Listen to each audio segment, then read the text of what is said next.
दुख सुख में साथ रहे जे दिल से करे लाइक माई। दुख सुख में साथ रहे जे दिल से करे लाइक माई। ऐसा नदी हत वाइफ माई के सवार जाए लाइक माई।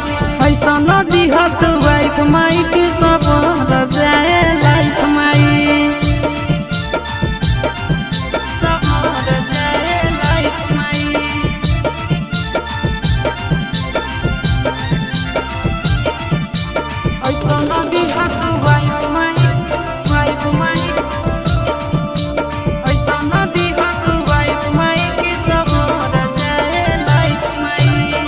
बेटा पर माई तनी फेर नजरिया जल्दी चढ़ाई दो हमरो माथे महुरिया।